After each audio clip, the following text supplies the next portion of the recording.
Movies that feature dogs have a distinct way of tugging at our heartstrings. Have you seen any of these films? Where the Red Fern Grows, or Marley and Me, or Old Yeller, or, thanks to today's guest, The Art of Racing in the Rain. Originally a best-selling book by Garth Stein with the very same title, the renowned screenwriter Mark Bomback brings to film the story of a race car driver, his wife and daughter, and his golden retriever that dreams of being reincarnated as a human. Welcome to the Long Leash. I'm James Jacobson. Here at Dog Podcast Network, we have been reaching back into our archives to share with you some episodes that perhaps you haven't heard yet and that we think are really special. Today, we speak with screenwriter Mark Bomback, who is known for amazing works like The War of the Planet of the Apes and the movie Total Recall. But he gets the opportunity to switch gears to a more touchy-feely kind of film every now and then. A producer had given Mark a call while he was working on an action film called Unstoppable and told him to read the book The Art of Racing in the Rain. The producer friend said not only would it make him want to get a dog, but more importantly, it would really make a special film. Well, Mark did read the book, and as predicted by his friend, he did both. He adopted his yellow lab, Jagger, and he got to work on the screenplay for The Art of Racing in the Rain. Here's Mark Bomback. You know I'm going to talk about that bottle of alcohol behind you, just because to me that signifies this is a real writer. Yes, I guess that is true. That is my end of the day. If I'm in a good mood, pour one out before I go back inside and deal with my 4 children. I love it. How many pages constitute a good day? You know, I try to write. It's a little difficult to just describe it to pages. I would say when I'm working on a script, I try to write 5 to 7 pages a day. That's a good day. But some days I'm not really in script writing mode. I'm in note-taking mode or I'm in sort of a lot of conversations and don't actually sit and do as much writing as I wish I could.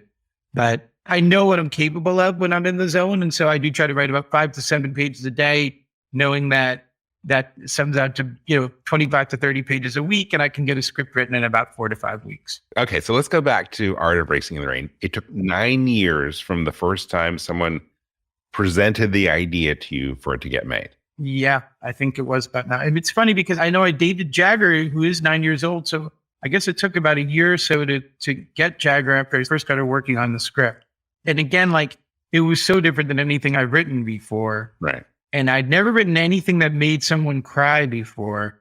And I remember getting a real charge out of people telling me, the executives I was working with, oh, my wife came into the room, or my husband came into the room and saw me crying. And I told them I had just finished the script. And it's nice to evoke tears from people. Most of the stuff I write does not do that. So it's been nice. Well, let's talk about that, because the first time I saw the film, and I did watch it the other night before this interview, but the first time I watched the film, I was on an airplane. And I hear a lot of people watch this film on an airplane, right? They do. It's weird. So I was on an airplane and I was just so emotional and tears were streaming down. I was so into it. And the flight attendant came over to me and looked incredibly concerned. Like I had just lost someone, or she says, everything okay? And you're very upset.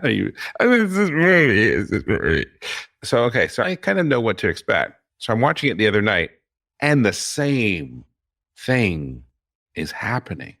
It is. It's funny. I used to pitch it as if Terms of Endearment was actually a dog/sports movie, but I'm that way with Terms of Endearment at the end. I don't know how well you remember that movie, but there was the scene where the boys have to say goodbye to their mom in the hospital. I must have seen that movie 5 times and I still cry.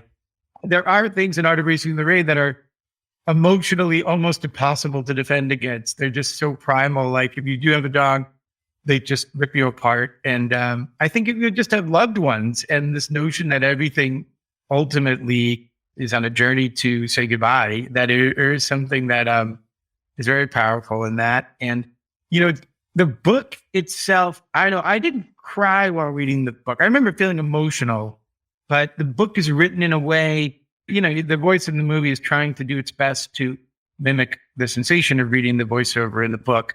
But there's something that leans almost so poetic in the writing of the book that for me, at least, it didn't actually force the tears. There's something about watching these scenes and seeing Denny with Enzo and seeing, I mean, I remember I never had this experience before, but when I wrote the scene when Eve comes home and she gets out of the ambulance and it's the first time that Zoe sees her and she's wearing the hat that Denny gave her, and Zoe runs up and hugs her and said, "I missed you." And I think Eve says that I missed this so much. There's some line there. And I remember when I typed it, getting choked up. And I never had that happen before. I've never had it happen since. But I really felt like super emotional about that moment, probably because I knew what was coming in the story as well. I've had that experience flying on a plane a lot for some reason. In that period of time, I was traveling a lot for a TV show I was making. And I was going back and forth to LA. And I would actually intentionally go to the bathroom and just walk down the road to see who was watching it. And I would see people crying. I don't think it got its fair shake at the box office because I think it was released at a time where we really were already transitioning over into streaming being the preferred way to watch a movie. Like I knew this was going to be a problem because my own children who loved the book and had been to the set with me and were super excited to see the film. When I said, should we go to the local movie theater and see it? They go, isn't it going to be on streaming one of these days?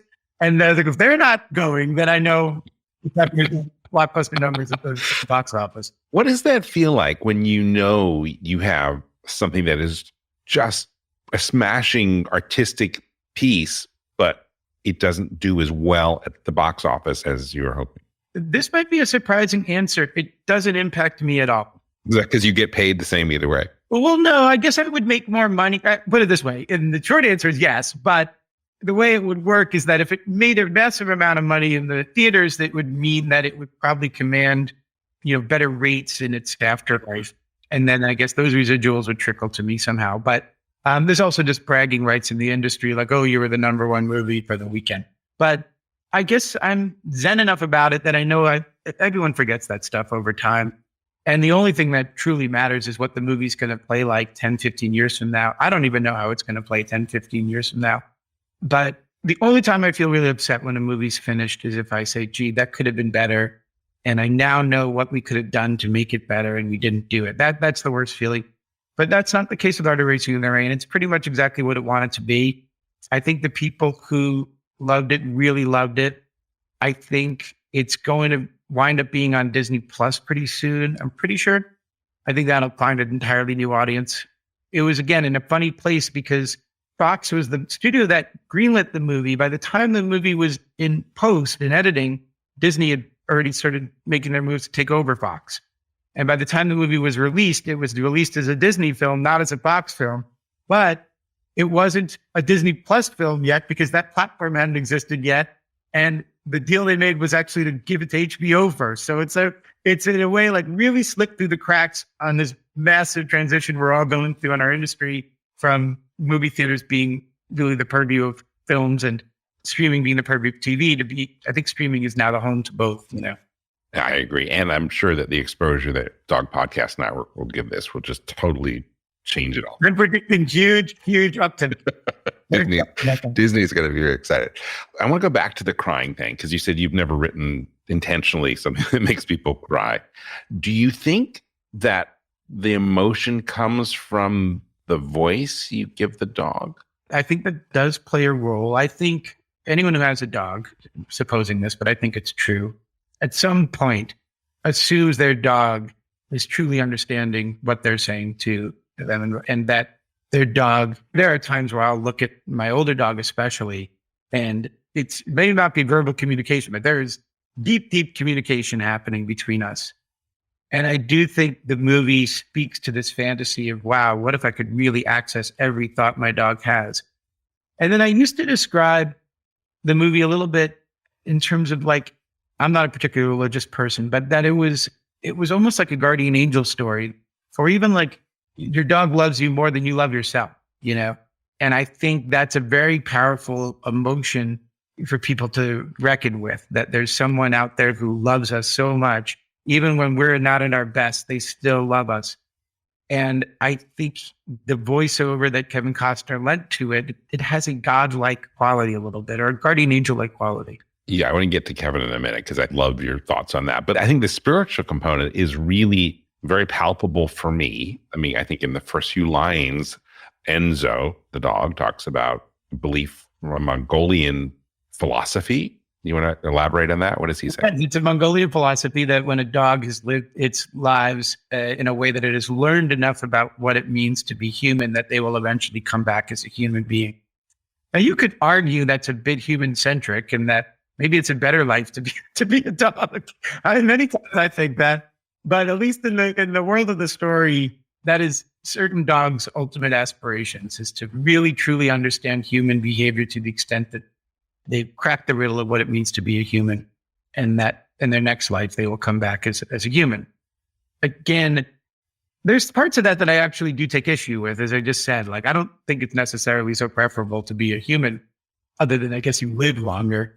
But Enzo sort of, I think what he's really speaking to is this idea that you could exchange emotions in an equal, with real parity, and not just, I think there's something a little bit bittersweet about the inequality of how much a dog can love a human versus a human can love a dog. And I think there's something about Enzo's fantasy of we will all love each other equally if I could just be one of them. And I think that's why he sometimes fantasizes that Zoe will look like him when she's born. There's a lot of sort of projection going on, you know. And do you think that projection is something that dog lovers relate to?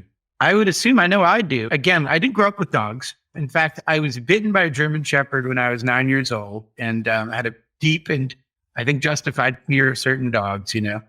And my parents were, you know, Jews in New York, who is like, they just don't get dogs for the most part. And so we had a turtle. And when I dated my wife, we adopted a cat, and that was sort of our training wheels on being pet owners. And I used to look at people who would talk about their dogs as if they were their children, or as if they were, you know, in some ways intellectually on the same plane as them. Well, that's really being a little bit precious about your pet. And now that I have dogs, I'm the first to admit I was dead wrong, and they are members of our family. And when I come home from a trip, I'm almost equally excited to see them as I am to see my family members. I mean, they're my loved ones. And I do spend a lot of mental energy thinking about how they're perceiving the world and what they need at any given moment, and really where the boundaries are, where the sort of obstacles are in terms of communication. Like, what are they trying to tell me at this moment? I mean, just as a good example, it's so much snow outside right now. I'm just too lazy to hike where we hike. It's just, I know I'll fall down the side of the hill. And I feel for them. Every time I come in, I take them to the backyard. You guys can run around, but I'm not going to, go knee deep in snow. And I feel for them. And I'm sure if I didn't have dogs, I would say, what's the matter? They're dogs. They'll be fine. Like, so open the door, let them out, and they'll come back in when they're done. And you realize when you have dogs, it's not that simple. To what extent do you think your empathy with dogs came from working on this project for so long? A ton. I mean, I really do think this project has deeply informed my thoughts about being a dog owner, and also about probably animals in general, but certainly dogs. Like that there is something, I don't say to my kids who have been spoiled because they've only known growing up with dogs. My oldest was still, 10 years old, 9 years old when we got our first dog. So they've all grown up with dogs. And I'll say to them, don't you understand? There is no animal on earth who does this, who will just sit there and stare at your face and wait till you're done talking before. Like, there's just no animals that care that much about people. Don't you think there's some kind of deeper spiritual thing going on there? And they'll say, yes, of course. And I can't imagine any of them won't have dogs in their lives for the rest of their lives. But I do think it really started with this book and this film.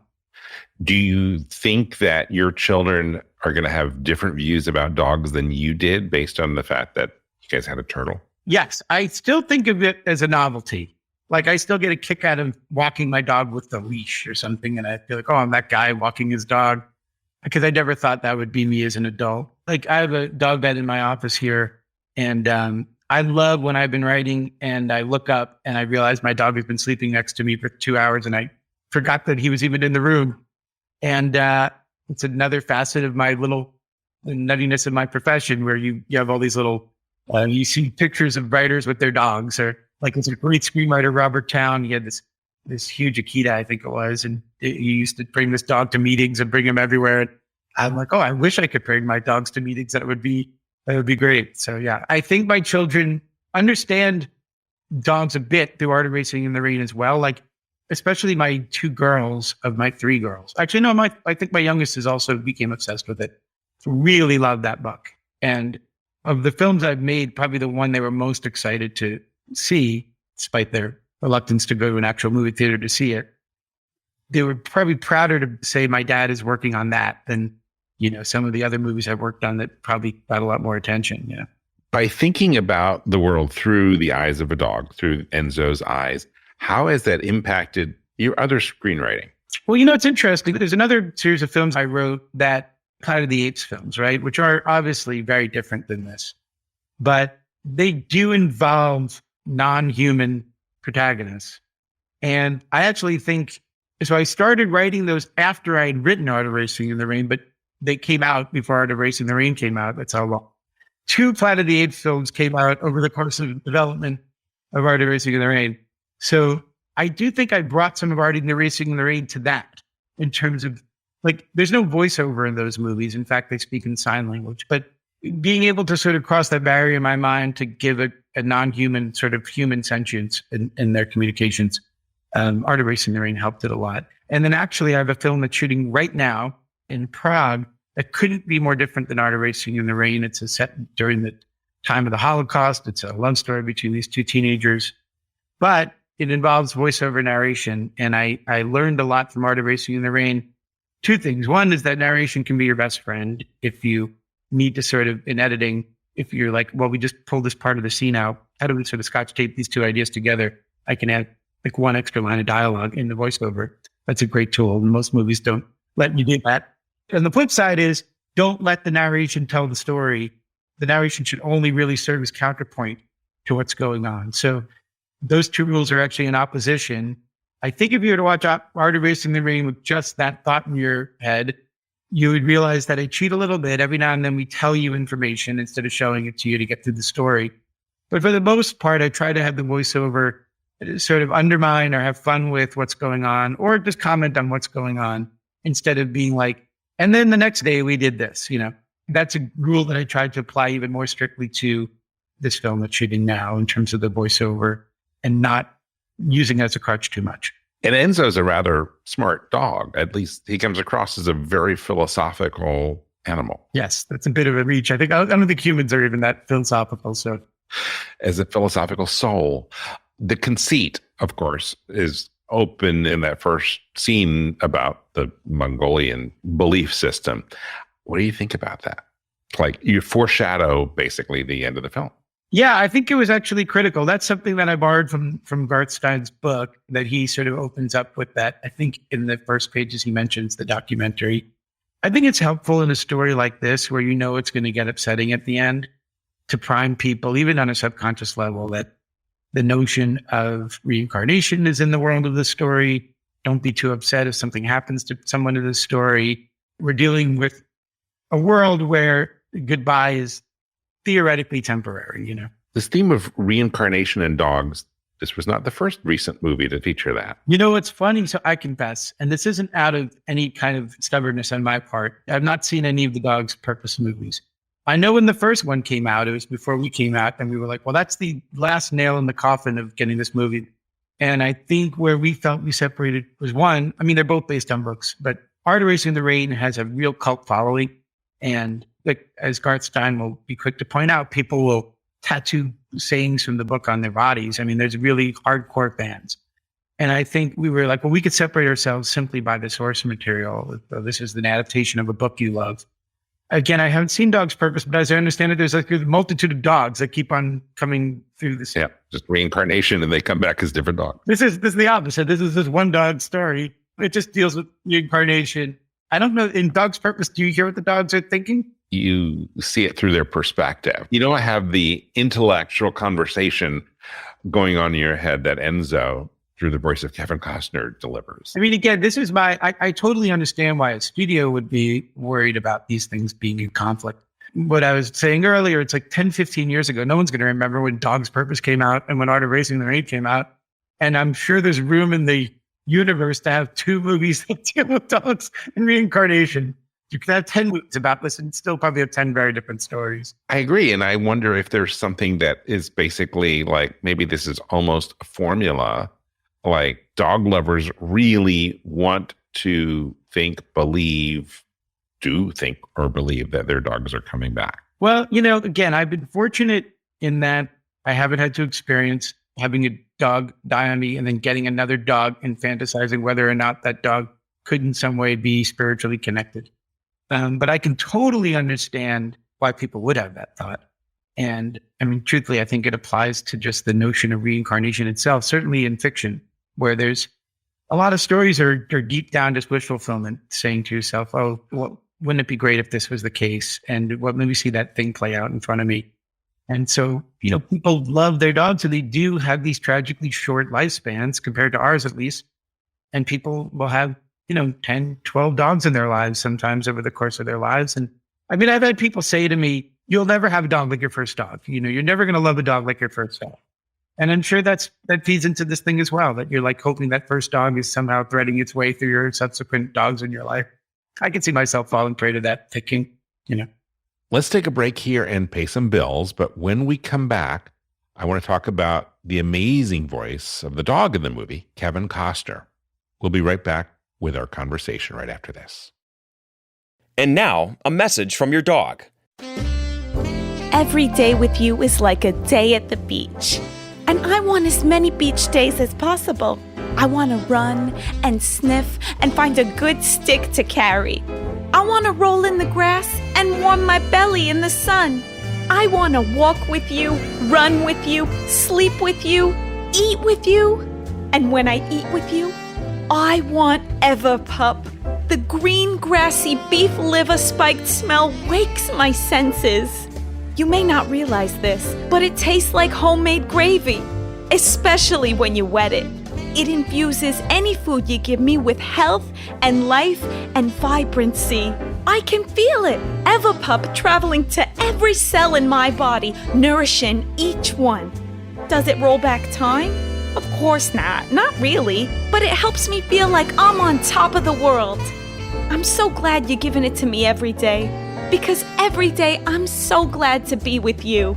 I'm so grateful to be your dog, and for the Everpup you give me. So now that you know what your dog wants, get Everpup, the ultimate dog supplement. Everpup is available in select pet shops and on Amazon. But to get the best price possible, join the Everpup Club at everpupclub.com, where you'll get your first jar for just $8 with free shipping anywhere in the U.S.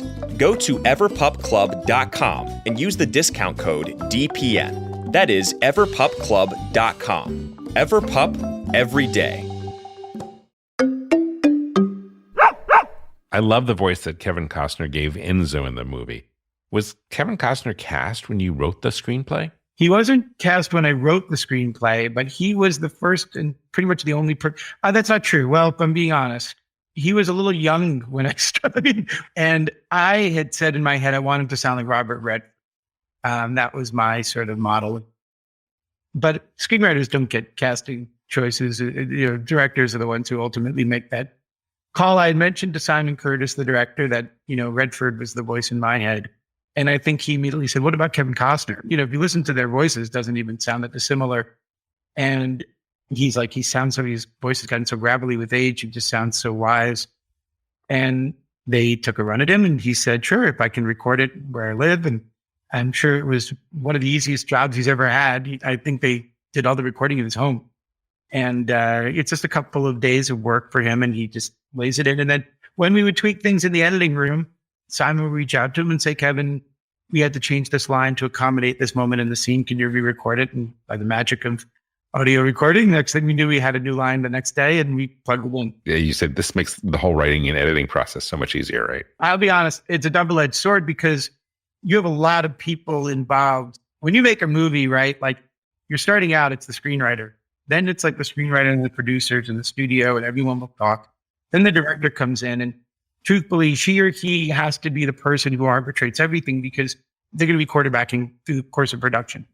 Once you go into post and you're done shooting and you're editing, everybody can pitch in. The clock is now stopped running, and so when you have something like voiceover, everybody will say, what if he said this? Or what if he said this? I have a good idea. I was just reading the book again last night. It's a great line. This line, we didn't use it. Can we use this line? And it's never ending because they know how cheap it is to plug it in, If it's not reshooting. Well, oftentimes when you're working on a film, this frustrating part is just like, oh my God, I wish we shot this one scene. This would have changed. Everything would be easier if we just thought to make this one scene. We can't pay the $2 million or $5 million to get everybody back together and do it. But that's not the case when you have voiceover. You can say, let's have the person say this, Kevin can go back to his home studio and record a loop and then you're done. Luckily, Kevin Costner's not cheap. So at we probably run out of goodwill from him. And that was probably what saved us from just learning voiceover.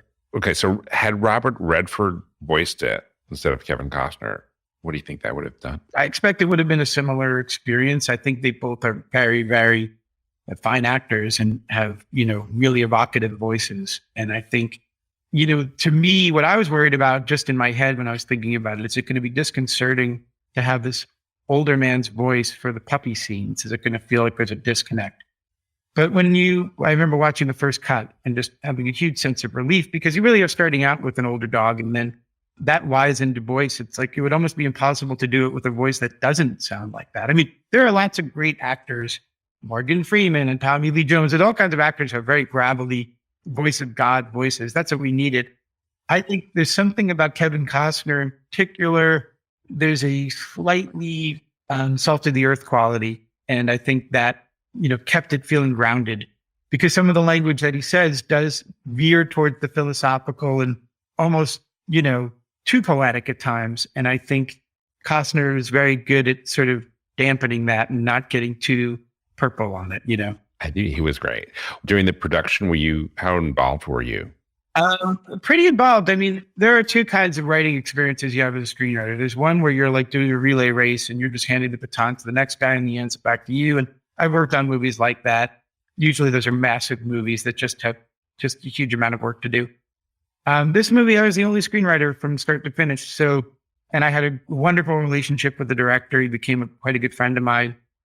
And so we would speak all the time. He would send me dailies to look at, and I would call up and say, this looks great. Or I noticed where these scenes are maybe not doing exactly what we thought. We should look at rewriting something later on that we're shooting to accommodate that. It was pre-COVID, so I went to set a couple of times.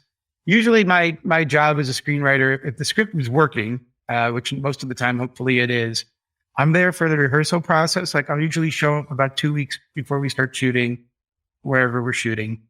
Actors will arrive, we'll have a big table read, and then I'll rehearse the scenes, usually just myself, the director, and whoever's in the scene, and the script supervisor, and maybe the cinematographer. And we'll just go through the scenes. And then I stay for the first week of shooting to make sure nothing goes off the rails and we suddenly say, oh, we have a problem. And then I go home. And then if I have to visit again, it's because I miss being there and I'll say, oh, it would be fun to be there again one more time.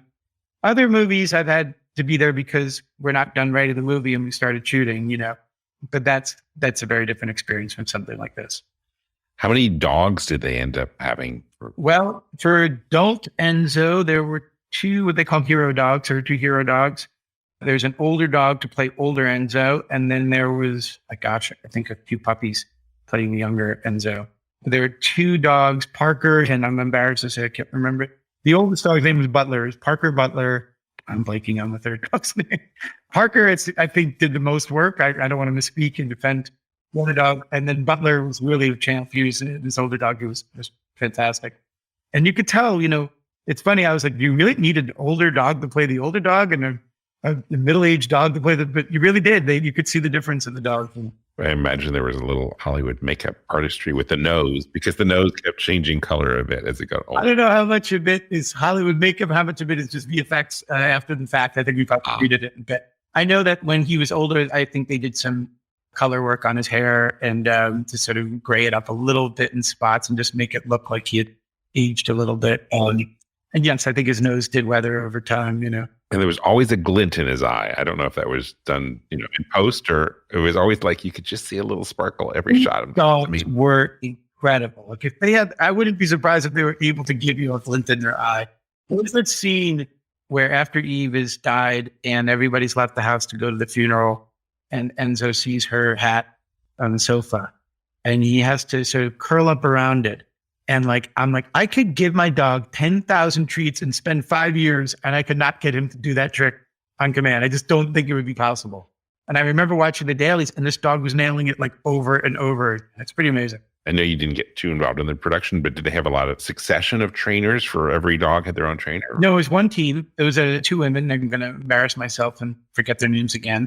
I will forgive myself to say this was maybe 3 years ago we shot it or now. So, but 2 really, really talented women who really work on films primarily and could not have been kinder to their dogs. You know, they had an issue, if I recall, on Dog's Purpose, something with water or something, that a dog didn't want to go in the water and they were forcing the dog in the water.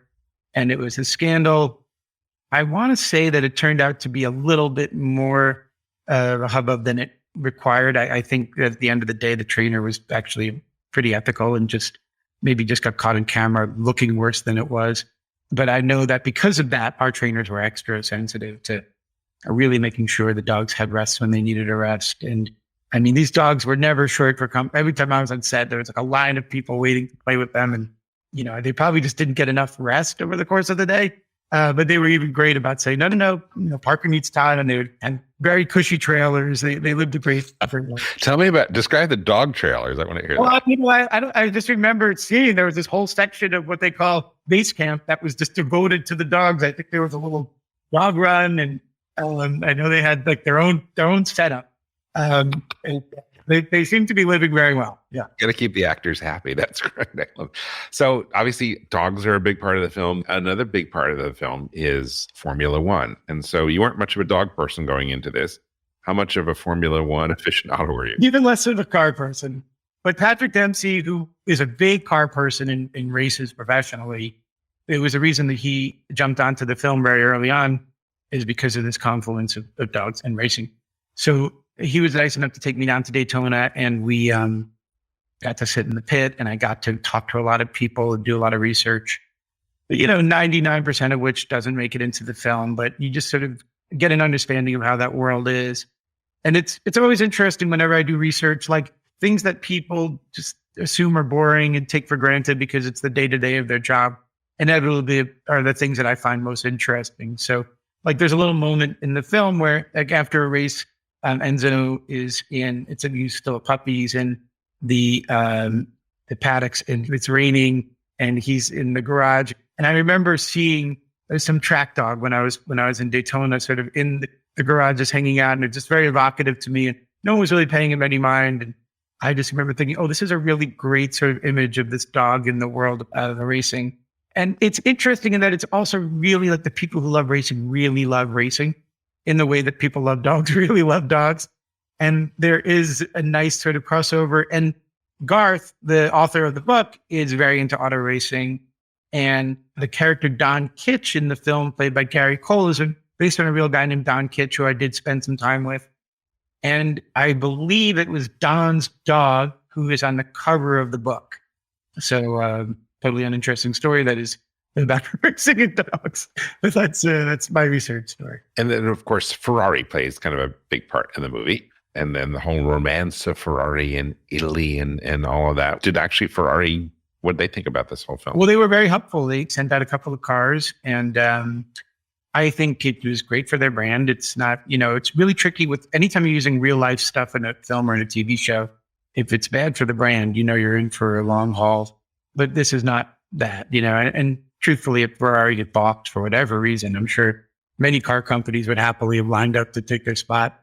But there is something really unique to Ferrari. Certainly, it would be a problem if Ferrari said no, because the dog's name is Enzo, and that certainly was really intrinsic to the script. But I don't think it was a worry for anyone. Again, it was really sort of a nice way to promote Ferrari. And I really loved, this notion that Denny is going to go work for Ferrari.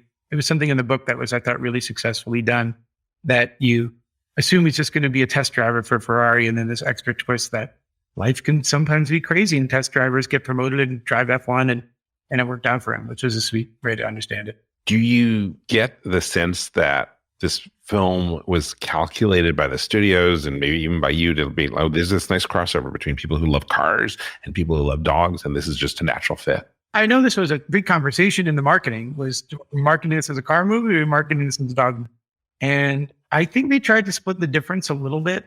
It's funny, I think if you were to talk to Patrick Dempsey, certainly while shooting, he was like, this is a car movie with dogs in it, because he was so excited to get all these people from his racing world on board. And then I think as the movie sort of headed through editing, and it became apparent, like, it's a dog movie with cars in it. But I think racing fans did like it. I think there were some, I'm not even sure what they were, but there were some particularities that Patrick and his partner brought to the shooting of the races that they felt had a certain amount of verisimilitude that oftentimes isn't the case. It might be because they're maybe less glamorous than usually how auto racing is portrayed. But he had brought in a special second unit crew to shoot the racing and really wanted the racing world to be accurate. I know a lot of the dialogue about racing, I would sit there with Patrick and he would cross out stuff on my script and make sure that it was accurate to racing. I was like, I could literally care less. Whatever you want them to say, as long as it sounds real to me, is important. And so I think it was a temptation for the studio to try to do both things. And I think ultimately it's a dog movie. The central message of the movie is obviously in its title, The Art of Racing in the Rain. What does that mean to you? Well, I think it's a really pretty metaphor, what the story is about. And, to me, it's really about life is inherently rainy. Life is inherently dangerous and hard to see through and unpredictable. And there is a way to approach it that is only learnable. It's not inherent to us. It's something that requires repetition and practice. And there is something slightly Buddhist about it, at least the world of the story and Art of Racing in the Rain. And I think, to me, it also does apply to being in love with your dog, that inevitably you are going to face moments where your dog's health is at risk, and ultimately you're going to say goodbye to your dog. I think the movie in many ways is fundamentally about how do we navigate loss. This is going to be the most pretentious thing I say all day, so hang on. But there's this great John Updike poem called Saying Goodbye to Very Young Children that I used to kind of keep on my desk. And the last line of the poem is, I think he's talking to his grandchildren. And he's like, and how this world all full of hellos turns all goodbye, and that to me was a very powerful way of thinking about this story, is that it is really about navigating the goodbyes in life, and I think what Garth did so successfully in his book, and I think the reason the book was so beloved, is that it does leave you with a sense of optimism about loss, which is very hard to pull off, and it doesn't feel insincere. It feels very earned, and I think that's probably independent of how much you love a dog, or, non-dog people still love that book. It's a hopeful book about, losing things. Mark Bomback, screenwriter of Art of Racing in the Rain, thank you so much for being with us. My pleasure. Thank you for having me. I defy anyone, dog lover or not, to watch The Art of Racing in the Rain and not shed a tear or two, or maybe have a whole box of tissues ready, because I think you might cry a little bit.